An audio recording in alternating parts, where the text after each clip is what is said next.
Hey guys, and welcome back to another episode of Food School Smarter, Stronger, Leaner podcast on a mission to inspire a world where food makes us better. I'm Shurina, nutritionist, certified health and weight loss coach, helping people like you guys to improve and change and know how to do that by using science-backed methods. So how to improve your eating and lifestyle habits to feel, look, and do your absolute best. So you have the best, the most awesome life experience. So this is what this whole podcast is all about. Today is Monday. So happy Monday, everyone.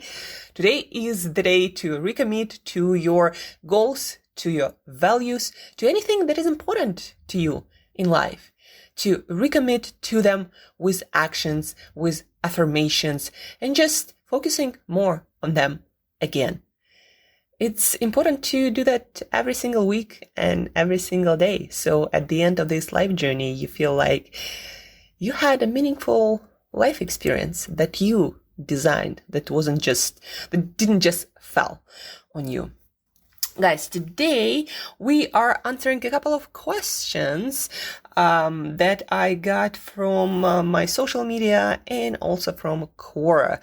This is a website where I answer a lot of questions from regular people who are just confused by all the information and want to solve their specific issues and problems.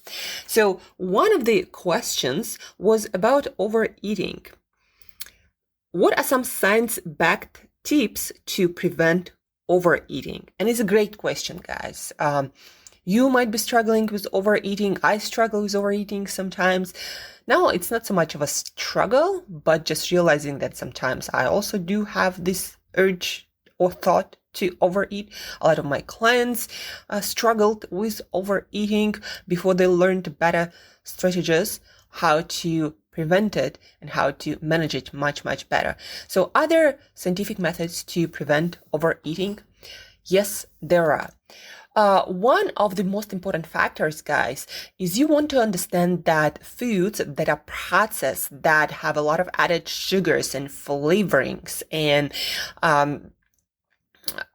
fat and accumulated or concentrated calories and very dense and acute flavors. Like, you put it in your mouth and it just melts there, giving you a lot of flavor with a lot of calories, but the brain doesn't really register it because you don't really chew it all that much.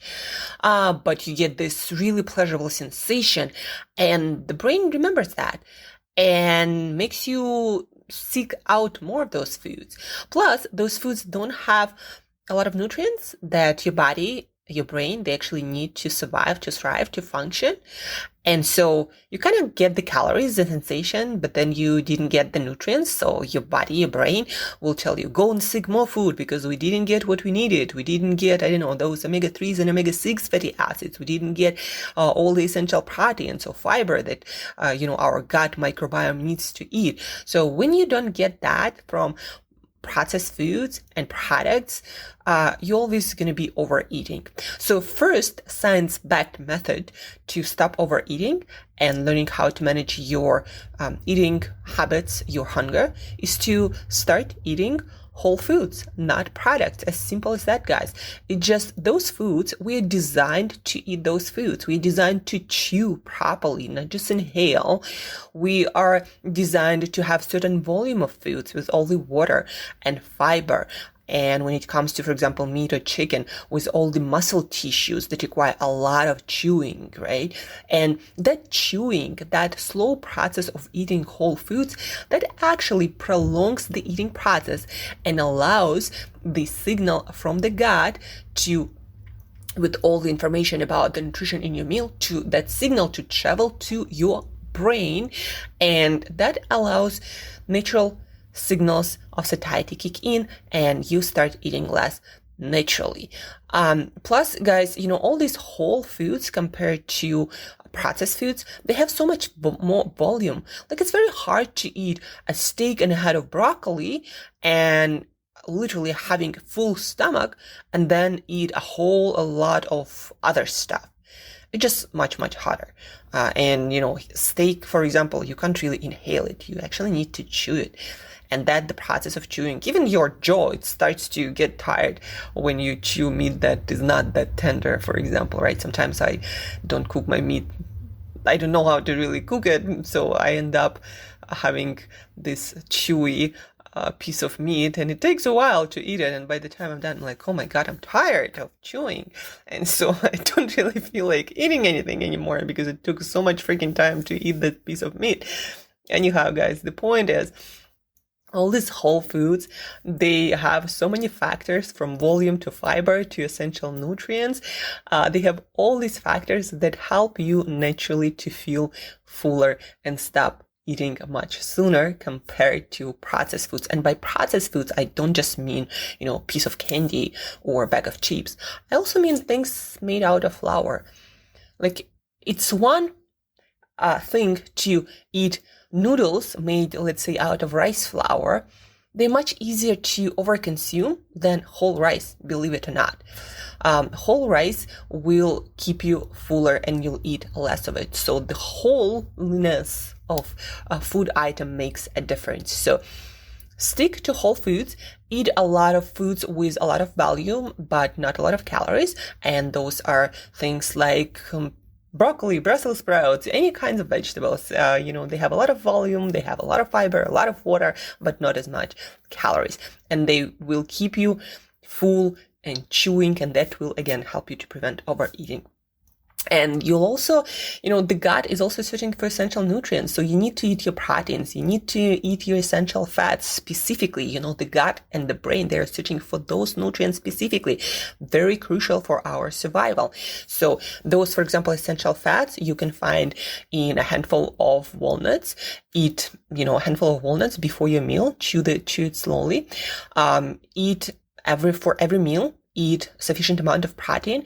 If you struggle with overeating, I would probably go for no less than 200 grams of protein-rich food, that being a piece of fish, a piece of meat, a piece of chicken, maybe eggs. It takes a while, it takes a lot of eggs to get all this protein, but yeah, focus on fish, on shellfish, on meat, on chicken, at least 200 grams for each meal, and eat it first with a lot of vegetables, and it's just going to be so much harder for you to overeat, believe me, guys. And again, walnuts, because they have essential fatty acids, omega-3s and omega-6s that our bodies, our brains need to survive. So eat before each meal that they also trigger satiety. So this is what's my advice, and it's science-backed on different foods that you can use to prevent overeating, right? So stick to whole foods and make sure you eat enough protein, you eat a lot of fiber-rich vegetables, and you eat some walnuts before each of your meals. Walnuts specifically, not almonds. All nuts have different nutrition. And tip number 2, that is behavioral, is consciously slow down your eating. So take time to eat. Because again, time is needed for a satiety signal from your gut to travel to your brain to tell you that you are full. But then also, when you chew your food, you take time to pay attention to it. You actually experience it much more, and that also triggers satiety signals. So it's harder to overeat. It becomes almost impossible. Have you seen a lot of people eating very slowly, overeating a lot? First of all, it's going to take forever to overeat, eating slowly. But then it becomes almost impossible when you chew your food slowly, when you take time to eat a whole lot of that food. But then again, when I'm talking about food, I'm talking about whole foods, not about, bag of chips. That doesn't take a lot of time. It's very hard to slow it down, and it doesn't have essential nutrition. It doesn't have volume. So you'll get hungry very, very soon, right? Even though they might have a lot of calories. So eat whole foods, slow down your eating, really chew, be present. Don't check your email, don't talk on the phone, don't listen to anything, don't read a book, don't watch a movie, don't do any of that. Just sit down, chew your food like a human being designed to eat, and see how that's going to change your eating habits. When I for myself, I designed this rule. Well, I set this rule that I can eat anything, but I gotta eat it very slowly and only after a whole meal of whole foods. After I started following these simple rules, it's not about calories, about amount. I can't overeat. Like it became impossible. When you're not doing anything, but you just eat and you eat a lot of whole foods, believe me, guys, it's going to become impossible for you to overeat, and you won't even know like what you've been struggling with.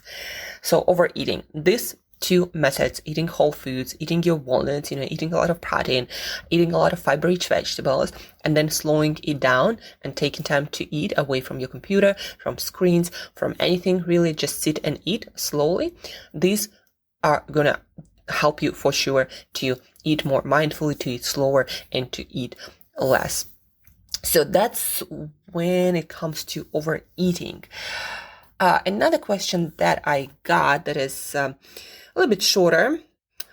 Well, the answer is a little bit shorter. Does eating carbs, even refined ones, while on calorie deficit, increase blood sugar over time? So does eating carbs have negative effect on your blood sugar? Because we know that high blood sugar contributes to not healthy or damaged arteries. And when our circulatory system have the damaged arteries, we're going to start to have micro holes where cholesterol can stick and other stuff, and we can have heart attack or circulation problems at some point. So damaged arteries, not good news. High blood sugar affects it, so not good news. Inflammation, from inflammatory foods affected, but that's not the point, So do carbs, high carbohydrate diet, consuming a lot of carbohydrates, even refined ones, have an effect on a calorie deficit when you are in a calorie deficit? So basically you are eating less that your body needs. Does this affect your blood sugar? From all the studies that we have, when you are in a calorie deficit, your blood sugar long term, it's not going to be high, because all the sugars, all the fuels, they're going to be put into usage very soon, because you are in a calorie deficit and your body needs all the energy it can get, and you're very usually insulin sensitive, because your body needs to shuttle all that energy that you get from any sources into cells for different purposes to function. So being in a calorie deficit has a blood sugar lowering effect, even if you eat a lot of carbohydrates. Now, there is an acute effect from eating high carbohydrates on your blood sugar. So meaning it's going to spike and then it's going to go down.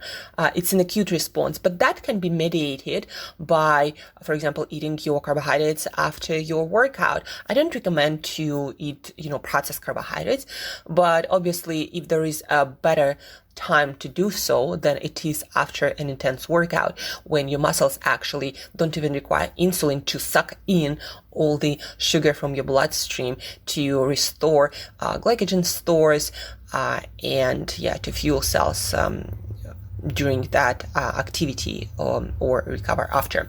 So eating refined carbohydrates, they will spike your blood sugar, especially eating in isolation when after exercise not going to happen that much. Of course, amount matters. Of course, the exercise you did matters. But if you're in a calorie deficit, you probably are very insulin sensitive and don't have a lot of fuel or stores. So you're going to suck it in really fast.